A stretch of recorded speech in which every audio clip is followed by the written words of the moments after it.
Assalamualaikum warahmatullahi wabarakatuh dan selamat sejahtera kepada pensyarah kursus falsafah dan isu semasa set 22 Dr. Ahmad Firdaus bin Arham dan rakan-rakan sekalian. Saya, wakil dari kumpulan 2, ingin membentangkan mengenai tajuk kajian kami iaitu isu penggunaan dan pemerkasaan bahasa Melayu dan bahasa Inggeris dalam sistem pendidikan di Malaysia. Ini adalah senarai ahli kumpulan kami yang terdiri daripada 13 orang dan diketuai oleh saudara Zal Hasmi. Pengenalan.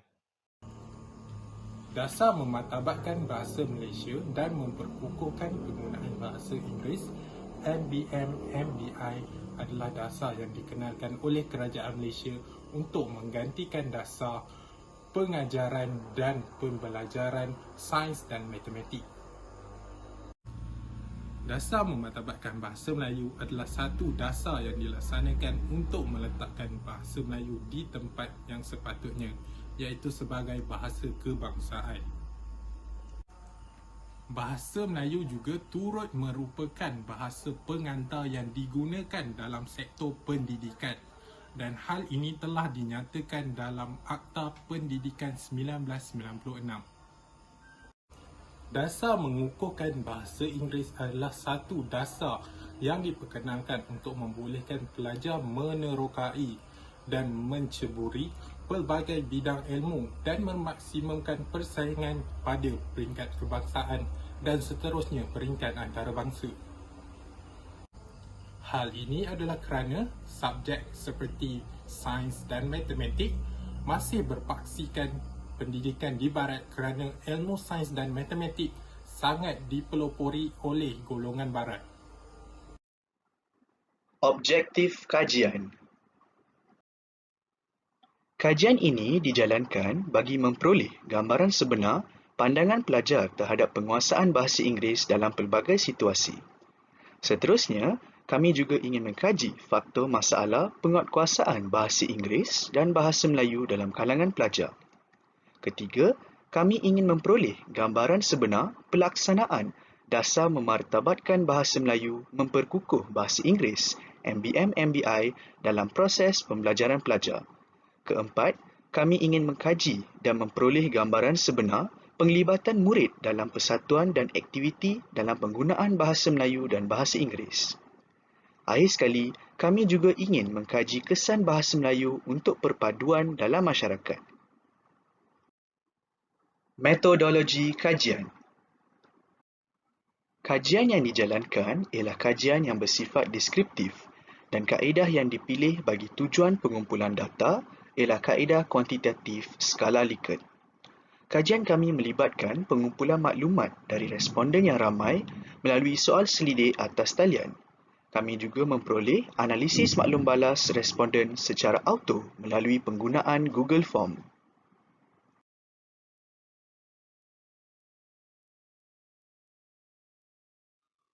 Seterusnya, saya akan menerangkan bahagian dapatan kajian. Ini adalah profil demografi responden bagi kajian kami.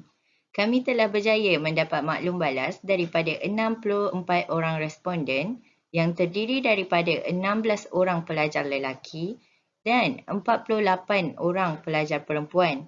Responden terdiri dari pelbagai bangsa dan dari pelbagai kelayakan akademik seperti yang tertera pada jadual. Baiklah, ini adalah objektif pertama kajian kami, iaitu memperoleh gambaran sebenar pandangan pelajar terhadap penguasaan bahasa Inggeris. Ini adalah analisis maklum balas yang diperoleh daripada 64 orang responden terhadap beberapa penyataan yang telah kami sediakan. Okey, kita dapat lihat pada graf dapatan kajian objektif 1 menunjukkan nilai min yang tertinggi adalah 4.58 dan nilai min yang terendah adalah 3.33. Ini menunjukkan majoriti atau sebahagian besar responden berasa tidak yakin untuk berkomunikasi dalam bahasa Inggeris di hadapan orang ramai. Dan hanya segelintir sahaja responden yang bersetuju dengan penyataan prestasi pembelajaran pelajar yang menguasai bahasa Inggeris adalah lebih baik ataupun lebih cemerlang daripada pelajar lain. Baiklah, ini adalah objektif kedua kajian kami, iaitu mengkaji faktor masalah penguatkuasaan bahasa Inggeris dan bahasa Melayu dalam kalangan pelajar. Jadual menunjukkan maklum balas terkumpul yang kami peroleh daripada 64 orang responden. Graf dapatan kajian objektif 2 menunjukkan nilai min tertinggi adalah sebanyak 4.5 dan nilai min yang terendah dicatatkan adalah 4.0. Secara keseluruhannya, majoriti bersetuju terhadap penyataan masalah keyakinan ketika berkomunikasi bersama rakan dan guru di sekolah menjadi faktor utama. Dan min terendah menunjukkan sebahagian sahaja yang bersetuju bahawa masalah yang dihadapi ketika melakukan program di sekolah menjadi faktor kepada penguasaan bahasa Inggeris dan bahasa Melayu di kalangan pelajar.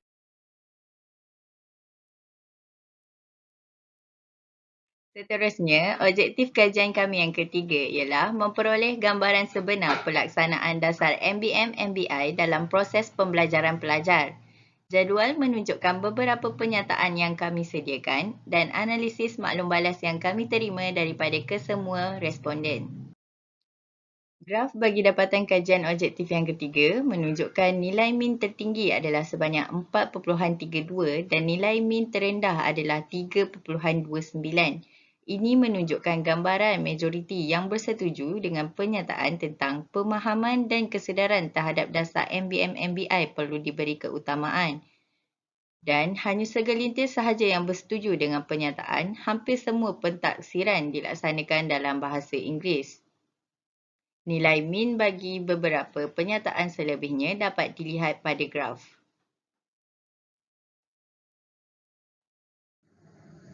Terima kasih kepada pembentang sebelumnya. Assalamualaikum warahmatullahi wabarakatuh dan salam sejahtera. Nama saya Muhammad Nur Hazim bin Muhammad Razali dan sekarang kita akan teruskan pada objektif keempat, iaitu memperoleh gambaran sebenar penglibatan murid dalam persatuan dan aktiviti dalam penggunaan bahasa Melayu dan bahasa Inggeris. Antara tujuan utama untuk objektif kali ini adalah untuk melihat penguatkuasaan, pemerkasaan dan peningkatan penggunaan bahasa Melayu dalam kalangan murid melalui penglibatan mereka dalam persatuan, organisasi, kelab dan aktiviti-aktiviti yang sebagainya. Terdapat 5 soalan yang dikemukakan kepada responden dalam objektif kali ini, iaitu yang pertama, 1. Murid kerap melibatkan diri dalam persatuan dan organisasi bahasa Melayu yang diwujudkan di sekolah. Kedua, murid jarang melibatkan diri dalam persatuan dan organisasi bahasa Inggeris yang diwujudkan di sekolah. Yang ketiga, banyak murid menyertai persatuan dan organisasi yang dilakukan di sekolah menggunakan bahasa Melayu. Yang keempat, penglibatan murid dalam persatuan dan organisasi bahasa Inggeris di sekolah adalah kurang. Yang kelima adalah penglibatan murid dalam persatuan dan organisasi bahasa Melayu dan bahasa Inggeris di sekolah adalah seimbang. Graf dapatan kajian bagi objektif keempat menunjukkan nilai min yang tertinggi pada 4.093 dan nilai min yang terendah pada 2.953. Melalui graf ini, kita dapat menyimpulkan bahawa majoriti responden atau murid lebih cenderung untuk menyertai persatuan dan organisasi yang dilakukan di sekolah yang menggunakan bahasa Melayu. Manakala sebilangan kecil sahaja responden yang bersetuju bahawa penglibatan murid dalam persatuan dan organisasi bahasa Melayu dan bahasa Inggeris di sekolah adalah seimbang. Faktor-faktor yang lainnya mempunyai nilai-nilai min yang hampir sama, iaitu pada 3.89, 3.781 dan 3.765. Seterusnya adalah objektif yang terakhir, iaitu objektif kelima, mengkaji kesan bahasa Melayu untuk perpaduan. Melalui objektif ini, kita ingin melihat sejauh manakah kesedaran responden tentang penggunaan bahasa Melayu dan kefasihan dalam pertuturannya untuk menguatkan lagi perpaduan dan untuk mengelakkan perselisihan dan perbalahan. Soalan yang disediakan untuk objektif kali ini adalah yang pertama, kesan penggunaan pertuturan bahasa Melayu kepada perpaduan pelajar. Yang kedua, kesan kesedaran kepentingan bahasa Melayu untuk perpaduan. Yang ketiga, kesan pengukuhan bahasa Melayu di sekolah. Yang keempat, kesan penguasaan bahasa Melayu untuk mengelak perselisihan. Dan yang kelima, kesan kefasihan berbahasa Melayu kepada perpaduan. Graf dapatan kajian bagi objektif yang kelima menunjukkan nilai min yang tinggi serta perbezaan yang sangat kecil di antara faktor-faktor. Nilai min yang tertinggi adalah pada 4.28 dan nilai min yang terendah adalah pada 4.17 yang dikuasai oleh dua faktor. Melalui graf ini, kita dapat menyimpulkan bahawa majoriti responden bersetuju bahawa kefasihan dalam berbahasa Melayu memberikan kesan terhadap perpaduan. Jika kita lihat pada nilai min yang terendah pula, kita dapat menyimpulkan bahawa ramai responden yang mempunyai kesedaran terhadap kepentingan bahasa Melayu serta pertuturan bahasa Melayu untuk perpaduan, namun hanya segelintir kecil sahaja yang tidak mempunyai kesedaran terhadap perkara ini. Semualah juga dengan faktor-faktor yang selebihnya. Itu sahaja daripada saya. Assalamualaikum warahmatullahi wabarakatuh. Yang seterusnya ialah perbincangan. Objektif yang pertama ialah memperolehi gambaran sebenar akan pandangan pelajar terhadap penguasaan bahasa Inggeris. Hasil kajian menunjukkan sebahagian besar responden bersetuju bahawa pelajar berasa tidak yakin untuk berkomunikasi dalam bahasa Inggeris apabila di hadapan orang ramai. Dan masyarakat lebih memandang tinggi pelajar yang menguasai dua bahasa iaitu bahasa Inggeris dan bahasa Melayu kerana akan mempunyai banyak kelebihan dan mempunyai keboleh pasaran yang lebih tinggi ketika memohon pekerjaan berbanding pelajar yang hanya menguasai satu bahasa saja.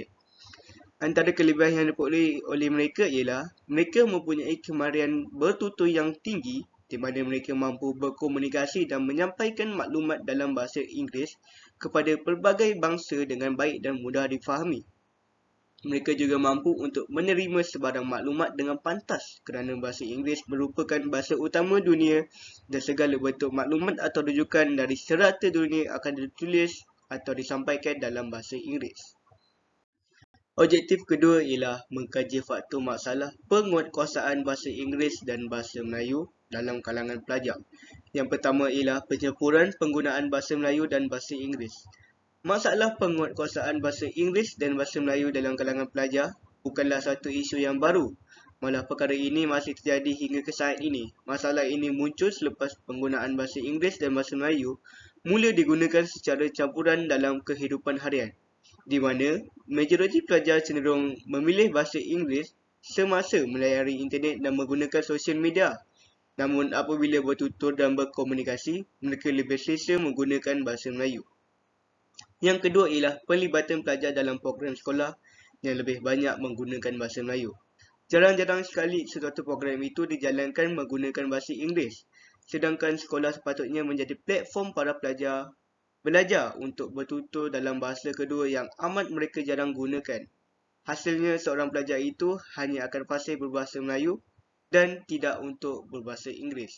Di sini pihak sekolah perlu memainkan peranan mereka dalam memperbanyakkan lagi aktiviti bahasa Inggeris di peringkat sekolah, daerah maupun negeri. Objektif yang ketiga ialah memperolehi gambaran sebenar pelaksanaan dasar MB-MMBI dalam proses pembelajaran pelajar. Pelaksanaan dasar memartabatkan bahasa Melayu, memperkukuhkan bahasa Inggeris MB-MMBI mula dilakukan secara berperingkat-peringkat mulai tahun 2010 bagi menggantikan dasar pengajaran dan pembelajaran sains dan matematik dalam bahasa Inggeris PPSMI di sekolah. Namun masih terdapat sekolah yang tidak mengikuti saranan penukaran dasar tersebut, menyebabkan sasaran dan fokus utama untuk memartabatkan bahasa Melayu dan memperkukuh bahasa Inggeris bagi melahirkan masyarakat yang mampu berkomunikasi dengan berkesan, bersatu padu serta dapat menjana daya saing hingga ke peringkat antarabangsa masih tidak dapat dicapai sepenuhnya. Masih terdapat sekolah yang memilih untuk menggunakan bahasa Inggeris sebagai bahasa pengajaran dan pembelajaran PDP bagi sains dan matematik. Selain daripada itu, masalah kekurangan tenaga pengajar yang berkebolehan mengajar sains dan matematik dalam bahasa Melayu juga menjadi faktor permasalahan. Gambaran yang seterusnya ialah terdapat beberapa sekolah yang hanya mengutamakan bahasa Melayu apabila melakukan sesebuah majlis dan kurang menggunakan bahasa Inggeris. Situasi ini sering berlaku di sekolah kebangsaan di mana majoriti tenaga pengajar dan pelajar adalah dari bahasa Melayu. Manakala bagi sekolah jenis kebangsaan pula, majoritinya akan menggunakan bahasa Cina untuk SJKC dan bahasa Tamil untuk SJKT, maka pelajar tidak berpeluang untuk mempelajari bahasa Inggeris di luar waktu kelas. Sekiranya pelajar hanya didedahkan bahasa Inggeris hanya sewaktu kelas saja, maka hanya kemahiran bertulis saja yang akan digilap, manakala kemahiran bertutur kurang kerana pendedahan yang tidak menyeluruh ini. Akhir sekali, hasil kajian daripada pelajar menunjukkan bahawa proses pembelajaran yang dilalui adalah menggunakan bahasa Melayu dan mereka mampu menjawab soalan pentaksiran walaupun dalam bahasa Inggeris. Ini sedikit menunjukkan kesan positif pelaksanaan dasar tersebut. Di sini dapat dilihat bahawa dasar ini mampu membantu pelajar menguasai kedua-dua bahasa tanpa perlu mengabaikan salah satunya. Objektif 4. Memperoleh gambaran sebenar penlibatan murid dalam persatuan dan aktiviti dalam penggunaan bahasa Inggeris dan bahasa Melayu. Dapatan yang diperoleh adalah penlibatan murid yang kurang memuaskan dan pihak sekolah kurang mengadakan serta mewujudkan persatuan atau organisasi bahasa Inggeris. Objektif 5. Mengkaji kesan bahasa Melayu untuk perpaduan. Kajian yang diperoleh adalah isu penggunaan bahasa Melayu yang kerap menyebabkan berlaku masalah salah faham antara kaum. Seterusnya, murid kurang fasih dalam berbahasa Melayu.